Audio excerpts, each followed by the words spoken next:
Hey everybody, Aaron Cowan, Sage Dynamics, and this is the FN 509.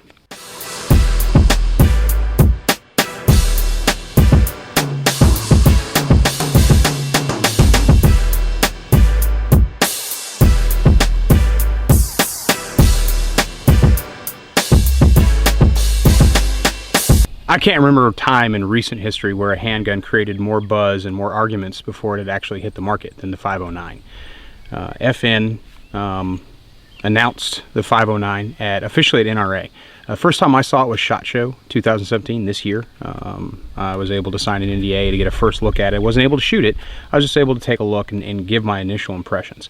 And the first thing, just my first initial impression of the 509, very first impression I had of it, seeing it coming out of the bag, being handed to me, was that it looked like it owed much of its lineage to FN's FNS, which, as you know, if you've been following the channel for a while, if not, you can find the review of the FNS somewhere deeper in the channel.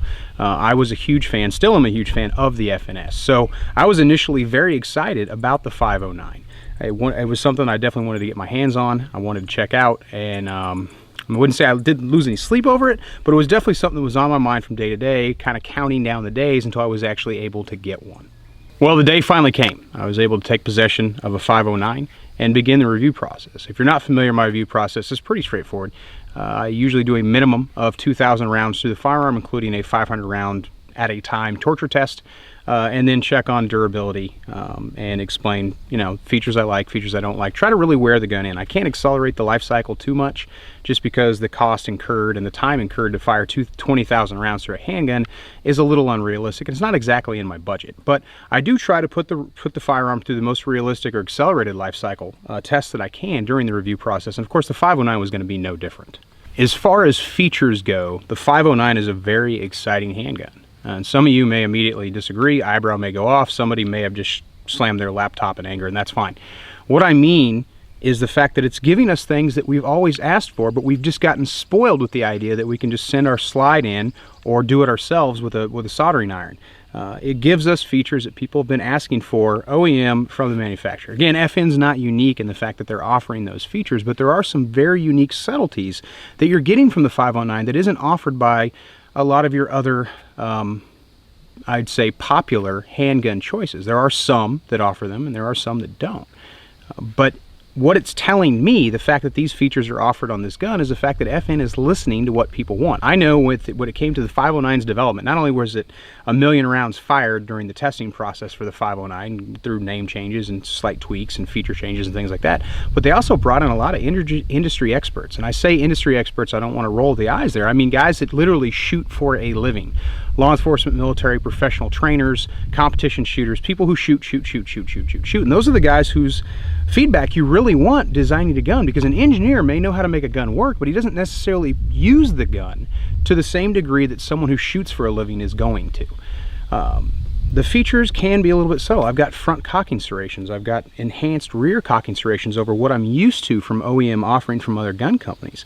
I've got a recessed crowned barrel. That's almost unheard of these days. Why is that a big deal? Well, if you think about a gun for law enforcement or military use, or just hard use in general, that lessens the chances of my crown becoming damaged if the gun falls or the barrel impacts with hard objects such as concrete or rock or something like that. Recessed crown is, to me, is one of the coolest features on the gun. Even though it's so subtle, it shows that someone was paying attention. I've got ambidextrous slide stop, slide release, and ambidextrous magazine releases, and I've got a much more aggressive texture pattern than what I'm going to necessarily get from some of the other guns that are out there. So getting right into the review process. First thing I did when I got the 509, once I got familiar with it, was I did an accuracy check.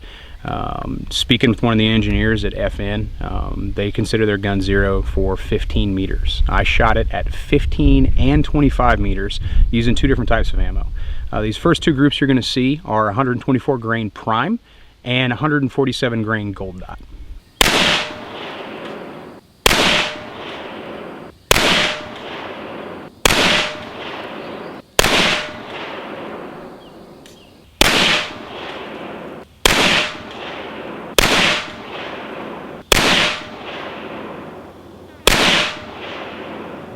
Now pushing it back to 25, here is again 124 grain prime and 147 grain gold dot.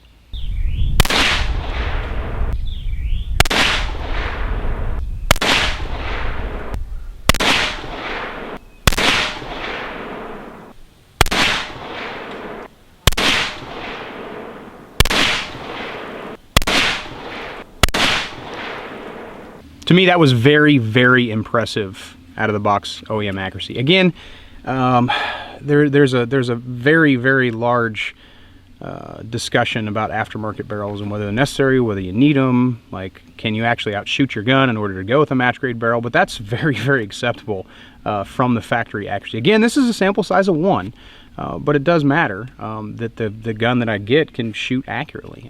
Generally they say, you know, the gun's going to be more accurate than you, and I found that to be more or less true. But when I'm able to put this gun in and really kind of settle in on it and be able to shoot that accurately out of an OEM barrel, to me is really impressive. Of course, the next test is the Burndown. I want to put 500 rounds through this thing as fast as humanly possible. Unlike ARs, I only have so many magazines, which created kind of a complication for me because I wasn't able to keep the gun constantly running because I only had enough magazines to, you know, run right around 170 rounds at a time. But I reloaded as fast as I could, and I promise you that. But the 500 round Burndown, well, here you go.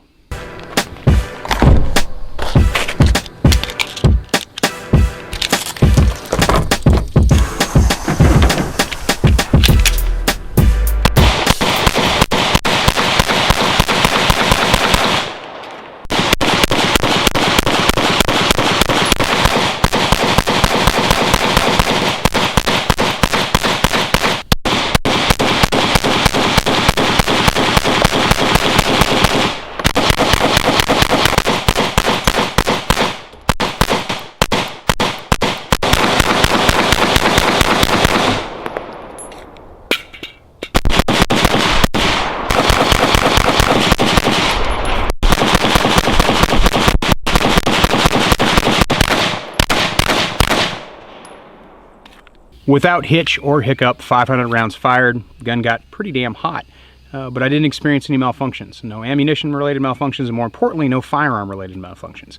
Now again, that's just static range shooting, nothing super huge. And again, at that point, the firearm probably had a total of 600 rounds through it in its complete life, besides the practice rounds that were fired at the factory, or that check rounds that were fired at the factory. We got to get into durability at some point. And again, I can't, like I said in the beginning of the review, I can't accelerate the life cycle too much besides how many rounds I'm able to fire and things I'm able to do to the gun. But this gun was built with hard use in mind. Law enforcement, military, personal defense. They wanted it to be reliable. They built it to be reliable. So of course I have to test that. First thing I wanted to do is something I haven't done in a while. I decided to just go ahead and freeze the gun.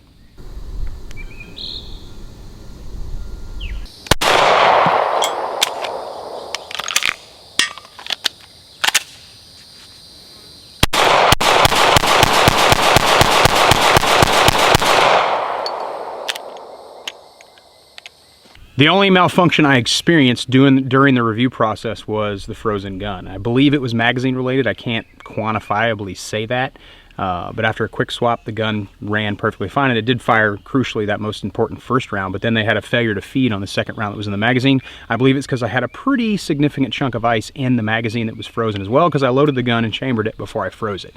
Of course, you know, freezing a gun, is that actually going to happen? I don't know. Depending on where you work. I mean, if you work and live in Alaska, I think it might be more possible than those people living in Miami, but it's something to consider that mechanical devices behave differently depending on temperature. So it was important to me to go ahead and freeze the gun. And of course, the next thing I got to do is just see how it's going to operate with foreign matter introduced into it. Now, if you happen to inadvertently drop your firearm in a puddle of mud, you're probably, if you have time, going to make some attempt to clean and clear it before you shoot it again. But working under the assumption that maybe you can't, maybe you immediately need the firearm, I went ahead and gave the 509 a mud bath.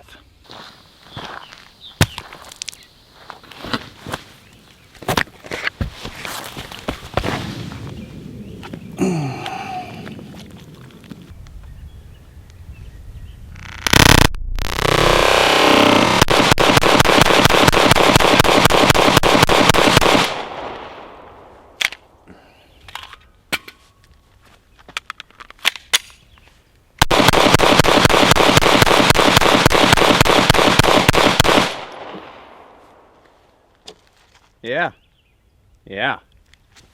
Of course, just for added measure, I left the gun in its state after those two magazines of ammunition. I threw it in a cardboard box, threw it in the truck, drove home, threw it in the safe, forgot about it for 3 days. Came down to the range and immediately put the gun back to work. In that condition, no cleaning, no lubrication, no attempt to clear anything, no fine manipulations. I just made sure that the gun was functionally sound by doing a few slide racks, and then I immediately put it right back to work.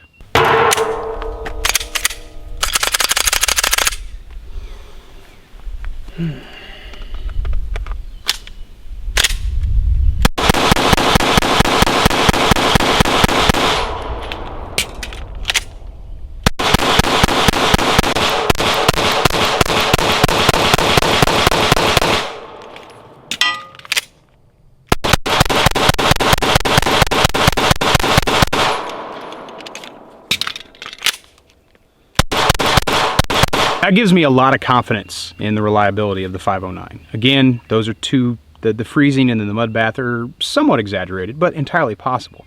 I'm not one of those people as far as my practice guns that believes in religiously cleaning them every 200 or 300 rounds, but I'm also not one of those people that's going to completely neglect my firearms.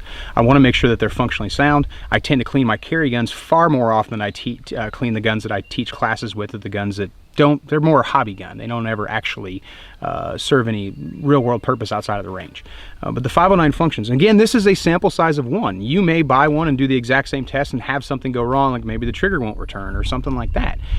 So don't say that this is 100% like this is the oracle of information about the 509 and that's how it will behave. But as far as my experience goes, and you just saw it yourself, the gun functioned under those two extremes and continue to run. A little more in-depth on the features. The sights are actually kind of unique, kind of interesting. They're not a traditional U-notch sight, but they're not a U-notch sight. And another interesting thing about them is checking with some measurements. They are roughly co-witness height if you were to mill this gun for an RMR, which you can do, and that's offered through Agency Arms if you're interested. They'll offer a complete 509 package. But I found that very interesting. Now, these sights are phosphorescent. They are not true night sights, but true night sights are optional, so your OEM sights are going to depend. You can choose whichever model. Phosphorescent to me is kind of aggravating because they have to be light charged before they actually glow if you're into that whole night sight thing.